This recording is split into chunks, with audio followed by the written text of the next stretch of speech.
ulama salaf, di antaranya Sa'id ibn Khudri radhiyallahu anhu, Abu Sa'id al-Khudri radhiyallahu anhu, sahabat Nabi yang mulia.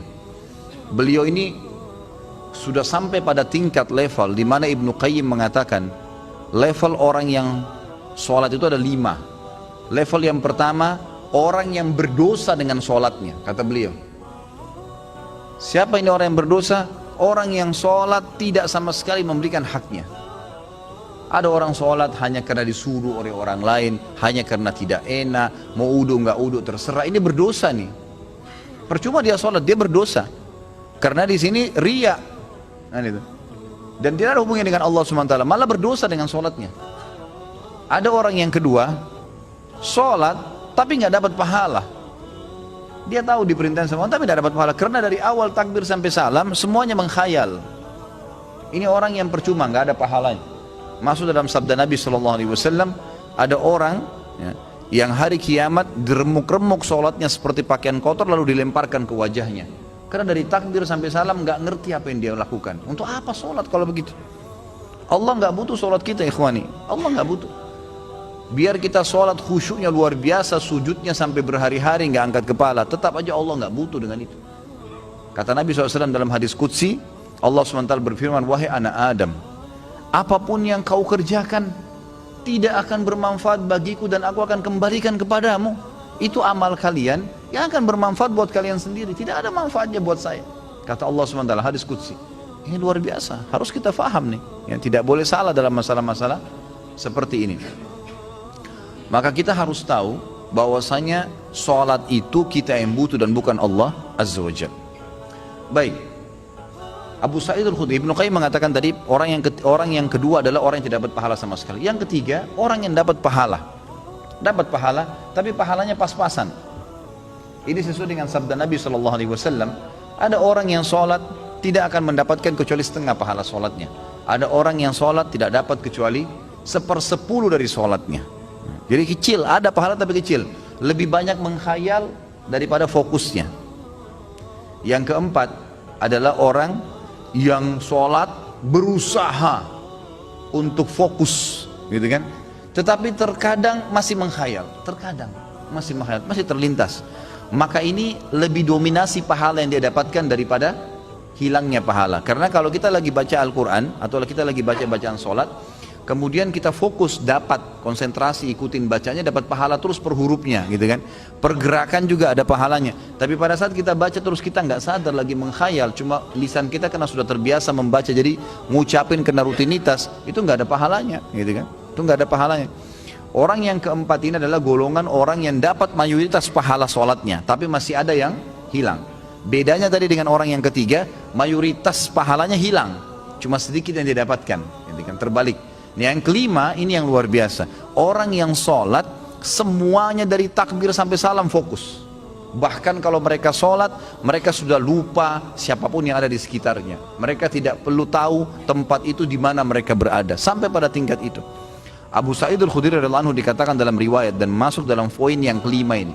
Jadi bukan jangan anda katakan oh susah orang kalau fokus sholat, itu nggak ada susahnya. Asal dia mau, dia tahu dulu nilainya kadar sholat itu. Abu Sa'id al-Khudri berkata radhiyallahu anhu, saya pernah disuruh oleh Nabi SAW menjaga pasukan di malam hari dan Nabi SAW sedang tidur bersama dengan pasukan. Maka saya pun sholat di semak belukar. Pada saat saya lagi sholat, tiba-tiba ada mata-mata musuh dari jauh itu yang memanah ke arah saya dan tepatnya jatuh di jantung saya. Di tengah-tengah dadanya jatuh di jantungnya. Dia bilang lalu keluar darah. Tetapi pada saat itu saya sedang sangat menikmati surah Al-Kahfi yang saya baca, sehingga saya tidak merasakan perihnya dan sakitnya anak panah itu. Tetap baca surah Al-Kahfi dengan tenang. Al-Kahfi mengalahkan itu semua, gitu kan? Lalu kemudian dia berkata, mata-mata itu melepaskan lagi anak panah yang kedua. Dilepaskan anak panah kedua, jatuh tepat di sebelahnya anak panah pertama, tergores, keluar darah lagi. Tetap saya masih belum merasakan sakitnya karena nikmatnya membaca surah Al-Kahfi. Sampai musuh itu melepaskan 9 atau 10 anak panah. Sasarannya semua hampir sama, di jantung. Dia bilang, kalau bukan karena saya khawatir, ini sudah mulai berat, ini 10 anak panah di dadanya. Dia bilang kalau bukan saya khawatir saya terbunuh dengan anak panah selanjutnya, Kemudian Nabi SAW dan sahabat-sahabat yang lain akan dibunuh oleh musuh. Demi Allah saya akan selesaikan sholat saya dengan surah Al-Kahfi. Tapi karena saya khawatir itu maka dia ruku. Dia bilang waktu saya ruku, kemungkinan mata-mata itu tahu kalau saya manusia. Tadi dia ragu.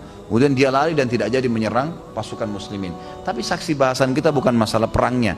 Bagaimana Abu Sa'id Al-Khudri bisa fokus sampai tidak merasakan sakitnya anak panah. Coba nih teman-teman di sini kalau digigit nyamuk, ya, digigit nyamuk gimana tuh? Jangan kan digigit, baru suaranya sudah buyar semua konsentrasinya, gitu kan? Seseorang di antara sahabat dan tabi'in dinukil dalam buku-buku tentang khusyuan sholat, kumbang datang menggigit, menyengat dahi mereka, berdarah, mereka nggak bergerak, seperti batang pohon yang kokoh. Luar biasa itu. Karena mereka tahu sama siapa mereka berhadapan, gitu kan? Dan memang ini sudah menjadi tradisi mereka ya. Bagaimana jikalau kita sholat tapi memikirkan level-level sholat seperti yang Pak Ustadz rincikan dengan pembahasan barusan, apa tetap dapat pahala? Level-level sholat apanya mesti dibayangkan? Enggak, fokus bacaan saja, enggak usah bayangkan yang lain. Alhamdulillahirrahmanirrahim, fokus ucapan diucapkan, telinga kita mendengar, mata kita dibuka lihat tempat sujud, udah renungi maknanya. Kalau nggak ngerti maknanya maka kita ikutin bacaannya. Alhamdulillahirrahmanirrahim, kita dengar dengan kuping kita, gitu kan? Ar-Rahmanir-Rahim kita dengar. Masa kalau dengar musik bisa konsentrasi, dengar Quran tidak bisa, gitu ya? Jadi gitu, seperti itulah. Jadi nggak usah bayangin apa-apa, nggak usah bayangin apa-apa. Tadi ada yang bayangin kambing sama ayam apa segala, nggak perlu, gitu. Apakah level-level tipe sholat tersebut berkorelasi dengan level-level dosa yang telah kita lakukan? Dalam artian level 5 itu dosanya sedikit. Iya tentu saja, karena itu memang ada hadis Nabi SAW ya. Jadi dosa itu bisa menghambat rezeki dan bisa menghilangkan atau mengurangi konsentrasi kepada Allah SWT. Malasnya kita ibadah justru karena adanya dosa, salah satunya. Maka coba perbanyak istighfar, perbanyak istighfar. Saya punya pengalaman pribadi, pernah saya belajar waktu saya masih SMA kelas 3 di kota Madinah pada waktu itu tahun 1993. Kemudian saya di masjid kampus lagi menghafal materi balaghah. Memang agak sulit waktu itu materinya. Saya coba hafal nggak bisa, lupa terus. Saya juga kalau sholat, gitu kan, sering kadang tidak konsentrasi, lebih banyak menghayalnya. Subhanallah, ada teman dekat saya, Dr. Muhammad namanya, sekarang baru selesaikan S3-nya doktornya. Adik kandungnya Dr. Sulaiman Rahili, sahabat dekat saya, gitu kan. Maka beliau datang ke saya dan mau mengajar. Waktu itu beliau tingkat 2 kuliah di kuliah hadis, ngajar saya. Sebelum buka buku balaghah itu, saya dari asar nih sudah baca nggak faham-faham, dari habis duhur malah. Pulang dari kelas ujian saya baca sampai menjelang isya belum faham. Habis isya dia datang ngajar saya. Terus saya tanya, akhi, apa sih sebenarnya penyebabnya? Saya kalau sholat nggak konsentrasi, baca buku nggak bisa hafal-hafal. Dia ucapin kalimat subhanallah menyentuh saya. Dia bilang, mungkin kamu masih punya dosa. Padahal waktu itu saya masih kelas 3 SMA. Dan ini teman-teman perlu tahu ya, saya SMA-nya itu di Madinah. Di Madinah itu nggak ada bioskop, nggak ada karaoke, perempuan semua bercadar, pakai jilbab. Hiburan kami itu dulu kampus, Masjid Nabawi, gitu kan. Kalaupun kita masuk ke mall, ke pasar-pasar, nggak ada musik, beli kebutuhan, kemudian pulang ke kampus. Nggak ada celah yang kita katakan ada dosa kayak di Indonesia. Orang yang masya Allah SMA-nya di sini luar biasa kemana-mana. Tapi itu saja masih cukup membuat saya tidak bisa khusyuk gitu. Lalu dia bilang, coba akhi, ente istighfar kepada Allah SWT, kemudian coba sholat. Ya, dengan mungkin tujuan dia waktu itu mengajak untuk sholat taubat ya. Ada hadis Nabi SAW riwayat Abu Dawud dengan sanad hasan. Tidak ada seorang hamba yang berbuat dosa kemudian dia berwudu lalu dia sholat 2 rakaat lalu dia beristighfar kecuali Allah ampuni dosanya. Maka saya astagfirullah wa atubu ilaih, saya berdiri, saya sholat waktu itu 2 rakaat menghadap kiblat. Subhanallah, begitu saya salam, ini pengalaman pribadi, begitu saya salam, saya belajar dengan dia setengah jam, buku itu saya fahami. Setengah jam buku itu saya faham. Bahkan saya hafal hal-hal yang tidak saya hafal sebelumnya, yang sudah mungkin 6 jam saya belajar, gitu kan. Subhanallah, saya jadikan patokan, ternyata memang dosa bisa jadi penghambat itu. Maka makin pekah, makin dekat dengan Allah SWT, maka makin berpengaruh kehusyuan tentunya.